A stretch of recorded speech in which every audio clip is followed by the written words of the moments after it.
అమ్మ ధరణి, పూజకి అన్ని ఏర్పాట్లు సిద్ధమైనట్టేగా? అయిపోయాయి అత్తయ్య. అమ్మవారికి ప్రసాదం పాయసం చేస్తే ఇక పూజ మొదలు పెట్టొచ్చు. పాయసం చేస్తుందట, పాయసం.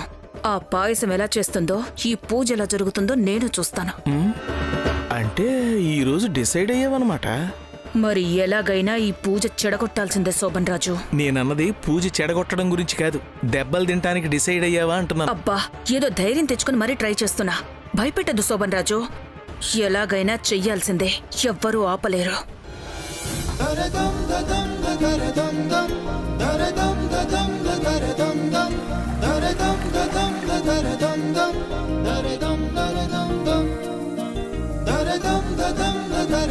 అక్కా,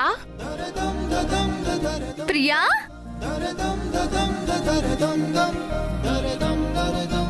అక్కా, ప్రియా రా. ప్రియా, హలో అత్తయ్య. ప్రియా తెలుసమ్మా, మొన్న వరలక్ష్మి వ్రతానికి వచ్చింది కదా, ఎలా ఉన్నావమ్మా? బాగున్నానా ఆంటీ? నిన్ను చూస్తుంటే ఎవరో దగ్గర వాళ్ళని చూస్తున్నట్టే ఉంటుందమ్మా. లోపలికి తీసుకెళ్ళమ్మా. అలాగే అత్తయ్య. రా ప్రియా.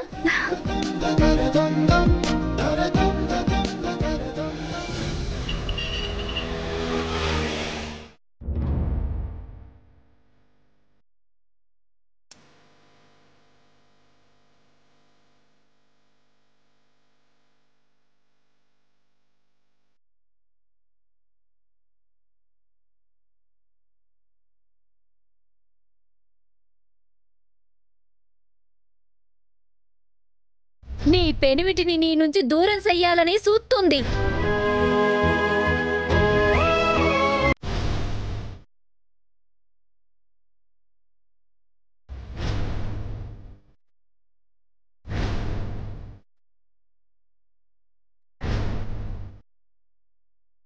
ఎన్ని సమస్యలు వచ్చినా, ఎలాంటి పరిస్థితులు ఎదురైనా నానిని విడిచిపెట్టావు కదా.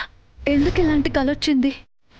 కలలోనైనా సరే మాయ ఆయనతో ఉండడం ఏంటి?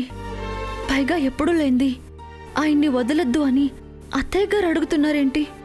అసలు ఏమవుతుందో ఏమో. అక్క, ప్రియా, అక్క, దేని గురించో సీరియస్ గా ఆలోచిస్తున్నావు? ఏదో అలా పాయసం చేస్తూ ఆలోచిస్తున్నాను. అక్క, మీతో ఒక విషయం చెప్పాలి. చెప్పు ప్రియా. ఇందాక ఇక్కడికి వస్తుంటే దారిలో మాయ కలిసింది.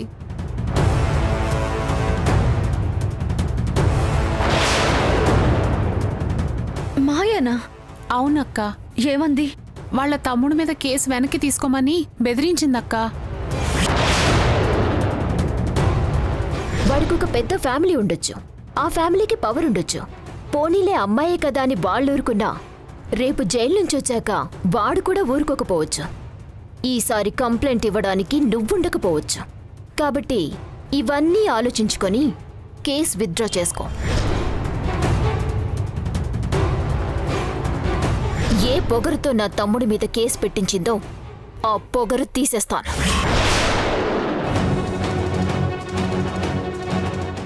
ఏ అండ చూసుకొనైతే ఈ మాయతో ఢీకొందో ఆ అండే లేకుండా చేస్తాను. ఆ జీవితంలో సంతోషం లేకుండా చేస్తాను. అసలు ఆ జీవితమే లేకుండా చేస్తాను. బెదిరిస్తే బెదిరిపోతాననుకున్నారక్క. కానీ నువ్వుండగా నాకేం భయం? అదే చెప్పా. నిజమే కదక్క? నిజమే. అన్ని విషయాల్లో అంత ధైర్యంగా ఉన్నదాన్ని భర్త విషయం వచ్చేసరికి ఎందుకు భయపడిపోతున్నాను? అది కళ గురించి ఎందుకింత కలవరపడిపోతున్నాను? అసలు మాయ గురించి ఎందుకింత ఆలోచిస్తున్నాను?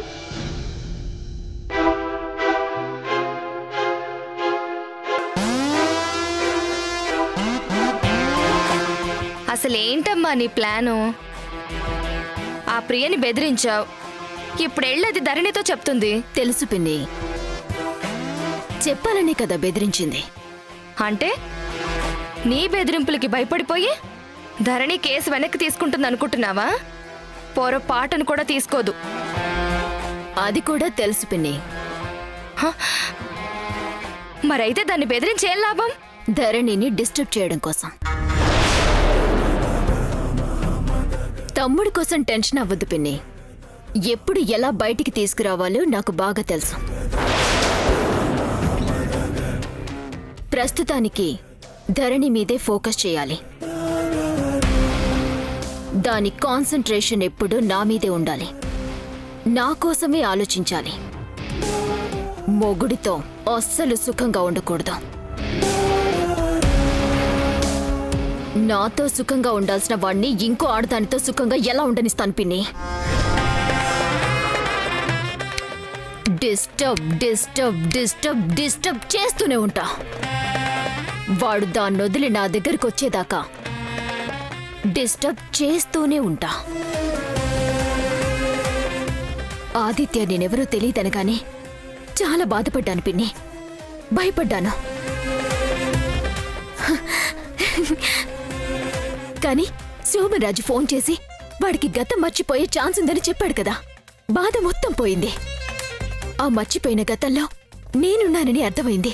అవును, ఆదిత్య నిన్ను ప్రేమించాడా లేదా అని నాకు ముందు డౌట్గానే ఉండేది. కానీ శోభన్ రాజు చెప్పాక క్లియర్ అయిపోయింది. మర్చిపోయాడు కాబట్టి నిన్ను గుర్తుపట్టలేకపోయాడు. ఇప్పుడు ఆ గతం గుర్తు చేసి నా జీవితంలోకి తెచ్చుకోవడమే నా పని. నువ్వు అనుకుంటే చేస్తావు గాని నీకున్న ఆస్తికి అందానికి నువ్వు కోరుకున్నవాడు వస్తాడు కదా. ఇప్పుడు ఈ పెళ్ళైపోయిన వాడి వెంట పడడం అవసరమా?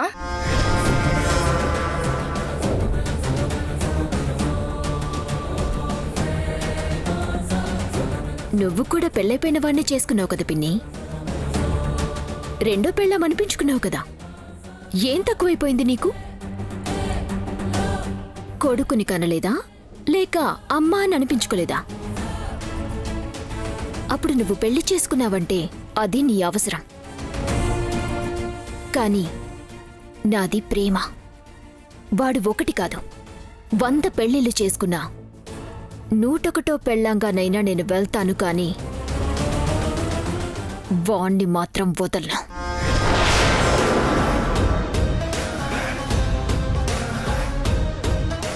అయినా ఎప్పటికీ నేను రెండో పెళ్ళాన్ని కాను పిన్ని.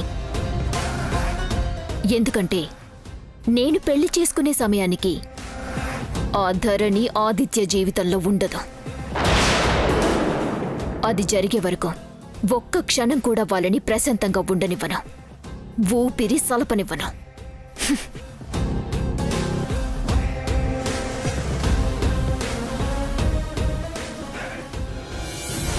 అసలు ఇదంతా నా వల్లే కదక్కా.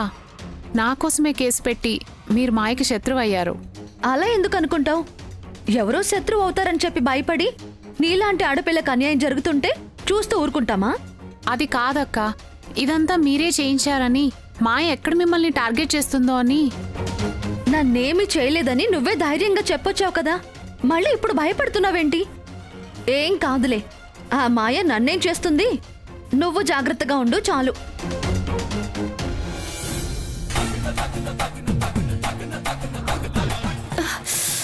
అమ్మా,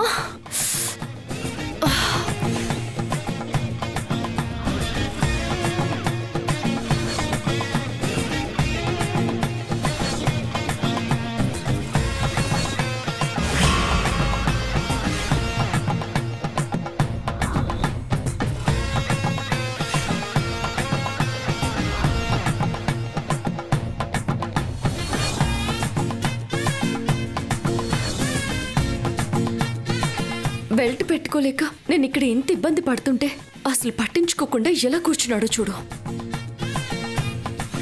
యమా, ఆ ఫోన్ చూసింది చాలు, ఇలా వచ్చి పట్టుకో.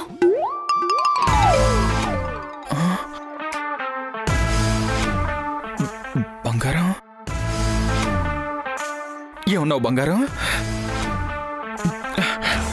ఏంటమ్మా నేనేదో శోభనానికి పిలిచినట్టు అంత హుషారుగా వచ్చో? అబ్బా శోభనం ఎందుకు బంగారం? జరగందాన్ని గుర్తు చేసి బాధ పెడతావు. నీకేమో సింగపూరు మలేషియా కావాలి, అమ్మేమో ఇక్కడే అంటుంది. ఈ జన్మకు శోభనం మీద ఆశలు లేవు గాని మన పరిచయం అయ్యాక, మన పెళ్లి కూడా అయ్యాక ఇలా నన్ను పిలిచి పట్టుకోమని అడగడం ఫస్ట్ టైం కదా బంగారం. అందుకే కాళ్ళు నేల మీద నిలవక మనసు కాళ్ళు తేలిపోయి. చాలమ్మా, ఆపుతావా? ఆపేస్తాను బంగారం, ఆపేస్తాను.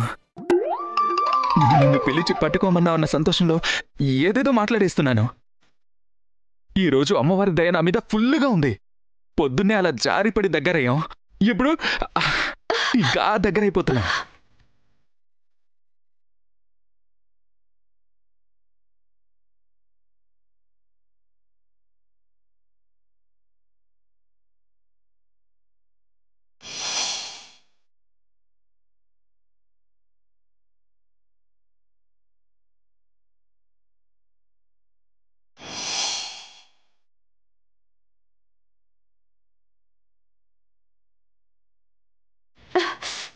పట్టుకోమంది బెల్ట్ బంగారం బంగారం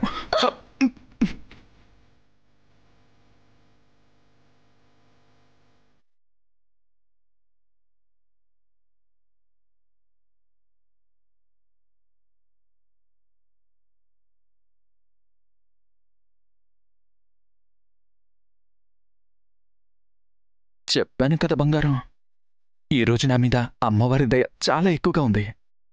అస్సలు దూరంగా ఉండనివ్వట్లేదు.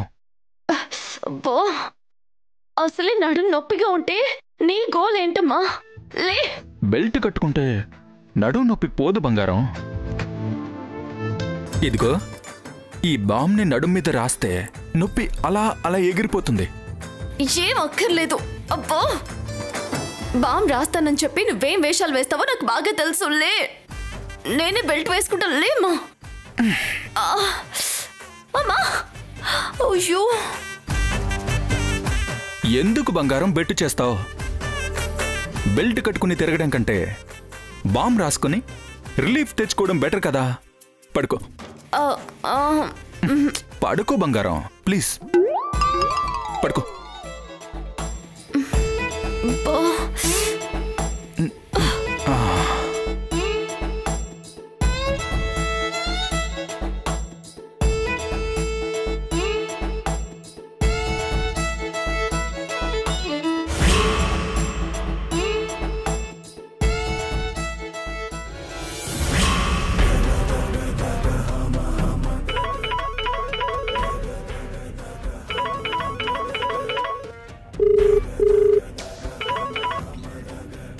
హలో, నేను మాయని.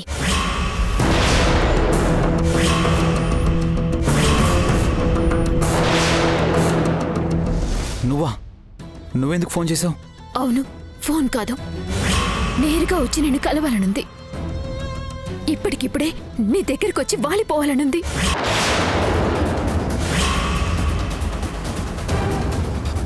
చూడు, నీకు ఆల్రెడీ పార్క్లో చెప్పాను, నేను నిన్నెప్పుడూ చూడలేదు, నువ్వెవరో కూడా నాకు తెలీదు. తెలీదు అనొద్దు ఆదిత్య, గుర్తులేదు అను. నువ్వు గతం మర్చిపోయావు ఆదిత్య. నీకు నేనెలా తెలుసు? ప్రతి క్షణం నీకోసమే ఆలోచించేదాన్ని. నువ్వెలా ఉన్నావో, నీ పరిస్థితి ఏంటో ఆ మాత్రం తెలుసుకోలేనా? పార్క్లో నేనెవరో తెలియదని నువ్వు అనగానే నాకు చాలా కోపం వచ్చింది ఆదిత్య. కానీ పాపం నువ్వేం చేస్తావు? నీ గతంలో కొంత మర్చిపోయావు. ఆ గతంలో నేనుండడం నా దురదృష్టం. లేదు, నా జీవితంలో టైలర్ తప్ప వేరే ఆడదుండే అవకాశమే లేదు. నాకు ఏ గతం లేదు, అందులో ఎవ్వరూ లేరు. ఇదే మాట అప్పుడు నాతో చెప్పావు ఆదిత్య.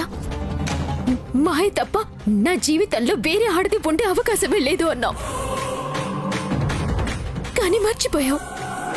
నన్ను, నా ప్రేమని, మన బంధాన్ని అనుబంధాన్ని అన్ని అన్ని మర్చిపోయి ఆ ధరణిని పెళ్లి చేసుకొని హాయిగా ఉన్నావు.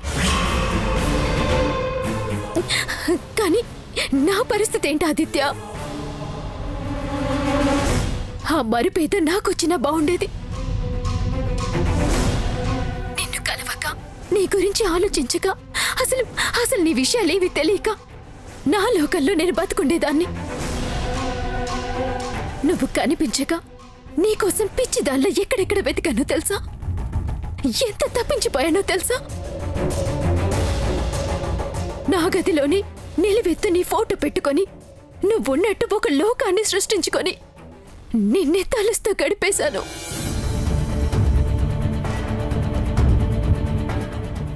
ఇన్నాళ్ళు ఎలా ఉన్నానో తెలియదు కానీ నిన్ను చూశాక నీకు దూరంగా ఉండటం నా వల్ల కావట్లేదు ఆదిత్య. నిన్ను చూడకుండా, తాకకుండా, కౌగిలించుకోకుండా ఉండలేకపోతున్నాను ఆదిత్య. చూడు, నా గుండె ఎంత వేగంగా కొట్టుకుంటుందో. వినిపిస్తుందా నా గుండె చప్పుడు? ఇప్పుడు ఈ క్షణం నిన్ను చూడకపోతే ఈ గుండె ఆగిపోయేలా ఉంది. వెంటనే వెంటనే నిన్ను చూడాలి ఆదిత్య. ఒక్కసారి రావా ప్లీజ్? నో, నేనెక్కడికి రాను. నువ్వు నన్ను కలవద్దు ఆదిత్య ప్లీజ్. ఒక్కసారి నిన్ను చూడకుండా ఉండలేకపోతున్నాను. ఒక్కసారి రావా ప్లీజ్? రాను రాను రాను. నేను మాత్రం నిన్ను కలవను. నువ్వు ప్లీజ్ నాకు ఫోన్ కూడా చేయకు. బాయ్. ఆదిత్య ఆదిత్య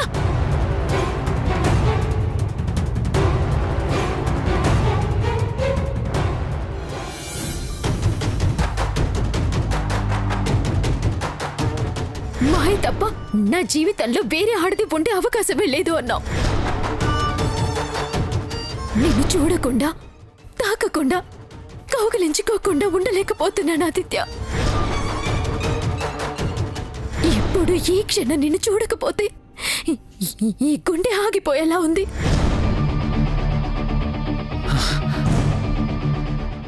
నిజంగానే నేను గతం మర్చిపోయానా?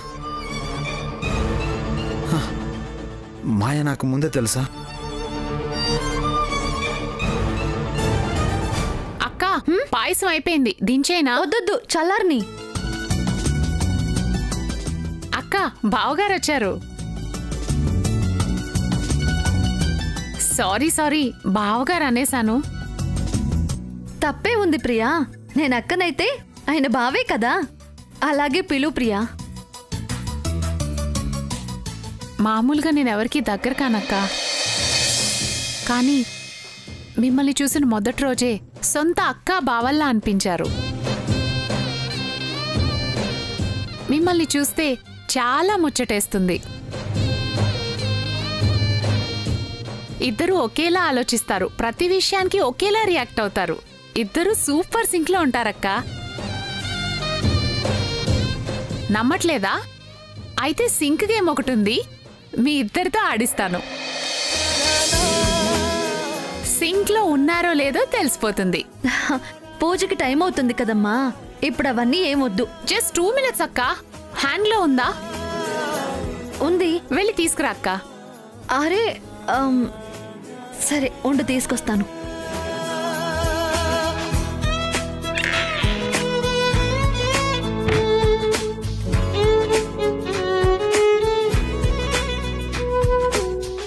ఇదిగో,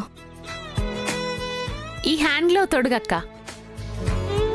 అక్క, నీ లెఫ్ట్ హ్యాండ్ ఈ గ్లవ్ లో పెట్టు. తీసుకో అక్క.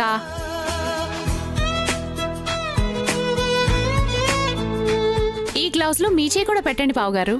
అరే పడుతుంది, పెట్టండి బావగారు.